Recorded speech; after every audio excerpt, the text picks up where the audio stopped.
Hi guys, Morten Ostad here. Welcome to my channel. So yesterday I had a couple of appointments to go to, which has to do with various things that's going on in my life. And after that, I kind of got some good news and some things that I need to work better on, and some ideas about things I should probably take care of, and I've been putting off. And I was feeling I don't have any more sort of appointments like that for the rest of the year, as far as I know at the moment. And so I was just feeling a little sort of empty. And what is it today? 9th of November. So, this week having been like it is for various reasons, many of them entirely out of my control. I was just sitting around, first at a bus stop, wondering where to go. And then I traveled to a coffee shop and had some breakfast, and didn't really know what to do the rest of the day. So I just thought, well, let's try and do a little walking. And then I got, unfortunately, and I really need to. I keep telling myself, I bought a couple of records this week. Those were unplanned as well, because there was a pretty damn good sale on that Big Dipper. And but then I looked through my Facebook, and Råkk Rålls, that secondhand secondhand records shop that I go to here in Oslo, which is a great secondhand record shop. And so have you. Some of you guys have commented too when you've seen videos from there that it looks like a really good place, and it is. They post usually in the evening before next day's opening, things that they've been putting out into the bins, because they seem to be doing so towards and after they close up for the day. And one of the records there made me go to the record shop, or the second-hand record shop. And as you can probably hear, I was feeling a little bit under the weather. I think I'm brewing on a cold or something. I'm gonna see what they charge for that, because that record is being sold for quite a bit. These not astronomical sums, but when you're thinking about how many copies must have been made of this record back in the day. I have this record on cassette and a much later CD. I think I once had it on vinyl, but some of the vinyls through the years have disappeared, and through moving from Norway to Denmark as well. And so I went there, and it was a bit more than I had hoped to pay for it, but I did grab it, and it's a lovely record. I have fond memories of it, and I'm looking so forward to listening to this on vinyl again. It's Tracey Chapman. And I think this week probably steered me a little more in this direction of actually getting this record. Lovely record. This is a European pressing, like most European pressings of that date. It's made in Germany. This is one of the matte finish ones. They also come in glossy. And looks like a fairly good copy. There are some surface stuff here. Just wanted to show you this inner sleeve, where she's smiling or laughing even. And here you have the lyrics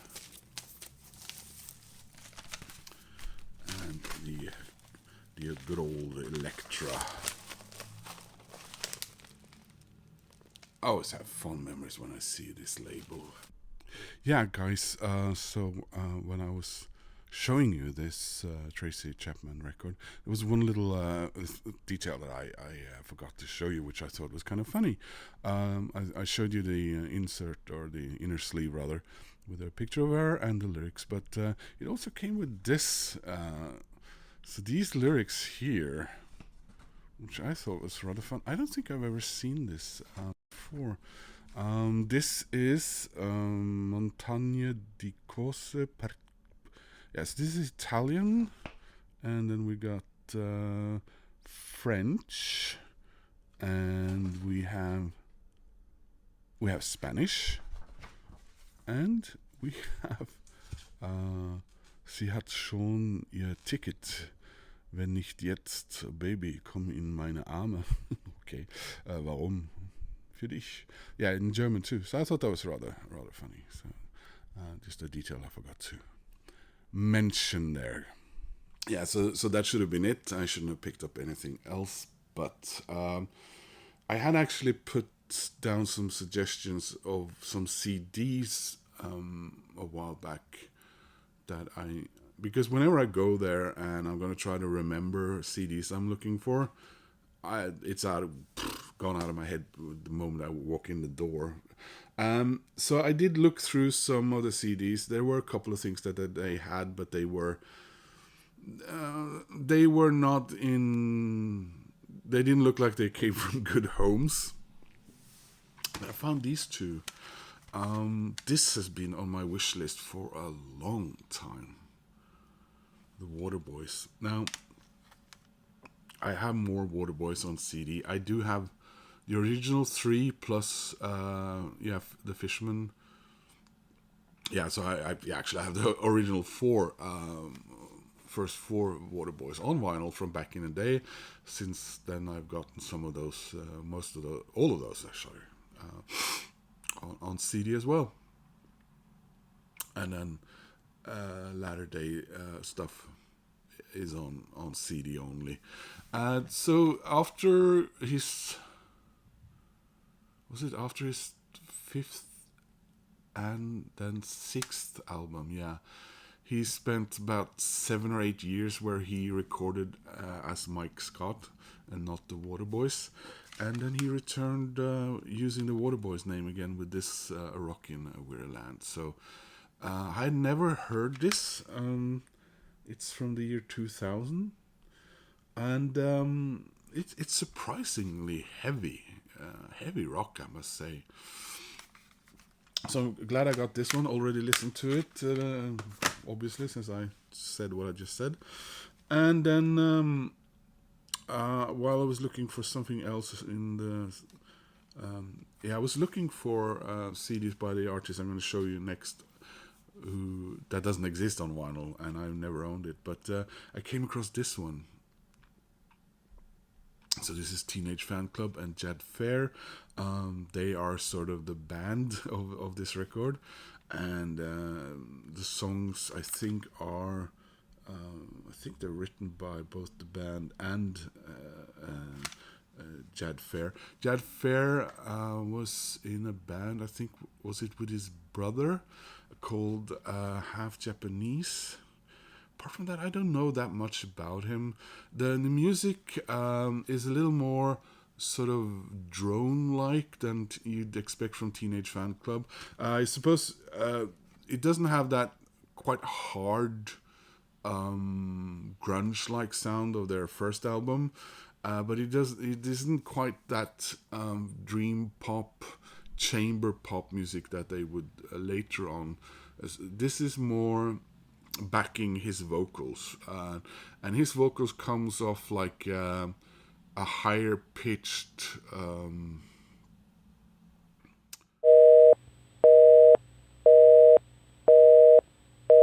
sorry about that. What was I saying? A higher pitched Lou Reed.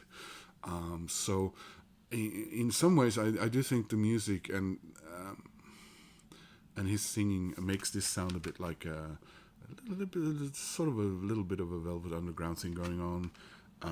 Maybe a little bit Iggy Pop from the Berlin days.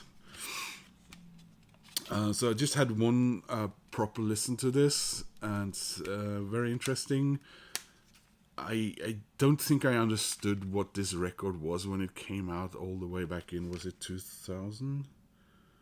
Yeah, 2002, because I was already listening to Teenage Fan Club then. And but yeah, I'm glad to include it in my Teenage Fan Club CD collection. When I went to the record fair a couple of months ago, I was actually looking for this artist's debut album on vinyl. Always wanted that. I wasn't going to say no to her second album. So this is Tanita Tikaram's second album, which I picked up a couple of months ago, The Sweet Keeper. So I suppose her biggest album was the first, although I think the second one is maybe a little better, and then the third one as well, and then I think she kind of, sales and interest or whatever started going a bit down. I think I have her next two albums on CD and a compilation, and after that, I didn't think about her for many years. So I know she released more stuff. Those CDs aren't really necessarily around, and I don't think any of those CDs got a vinyl pressing. But anyway, I did get her debut. A very nice price. This is Ancient Heart. This thing is, you'll especially here in Norway, you'll find this all over the place, of course, unless you're actually looking for it. So a very, very, very nice debut album by Tanita. Beautiful voice. I don't know how much you guys over there on the other side of the Atlantic necessarily know her. British artist with she was kind of an army brat. I think her dad was in the British Army, and she's a mixture of Malay,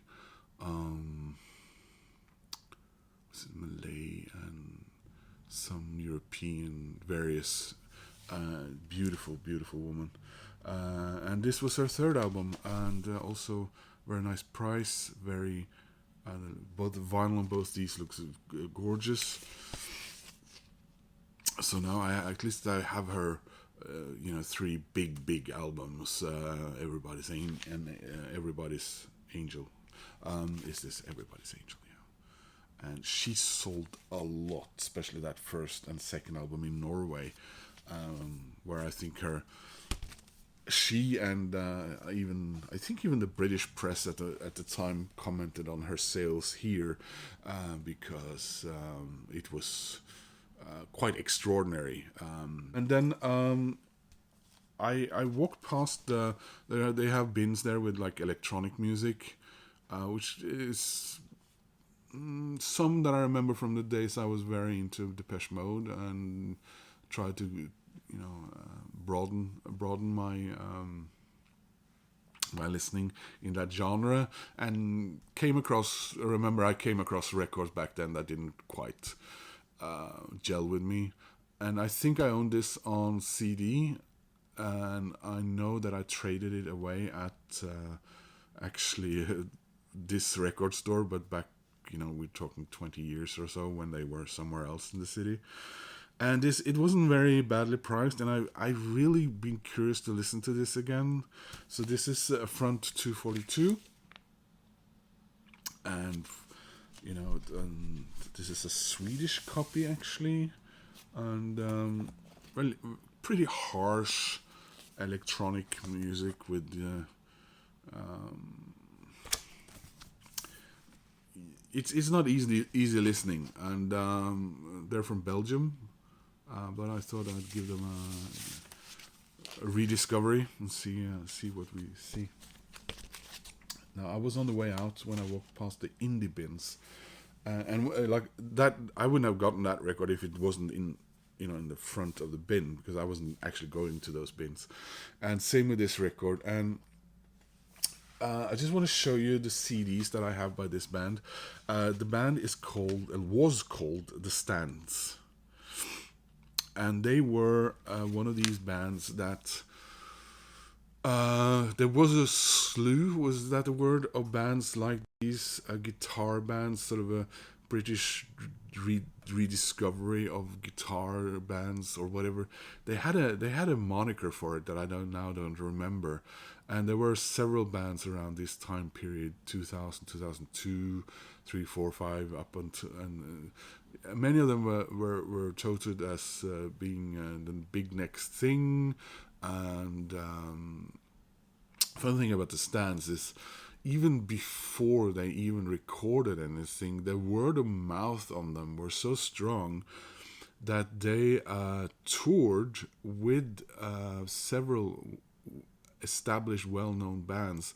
I know Gallagher Senior from Oasis was very keen on them and brought them in and suggested them to some other bands, and they toured with Oasis, and they toured with Paul Weller and several other acts that I just read about and I now don't remember. And they recorded this first album, which is is a gem of a record. And there were two main members here. The thing was also that the record deal they got wasn't necessarily the best. So when they recorded their next album, by the time that was finished, I think the band was already on the ropes. And then the record company folded mere weeks after the album came out, so it didn't get, and it had already been delayed, because I remember I was waiting for a new album from them, because I really love that debut album, and so it just sort of sank without much of a trace, and they also disappeared. So that was the Stands, and this is the record that I found. I didn't even know this existed on vinyl, and I think it's really cool to have this. So this is their second album, and I now have it on vinyl, in addition to the CD I've had for quite a few years now. So yeah, we're talking. Oh God, we're talking. How old is this gonna be? I think it's gonna be 20 years old next year. So yeah, really fine band. Yeah. Of course, now I would love to get their debut on vinyl as well, but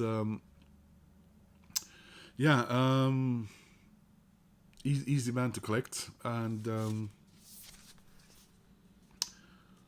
not too expensive for me yesterday, but all in all, I shouldn't have bought all this, but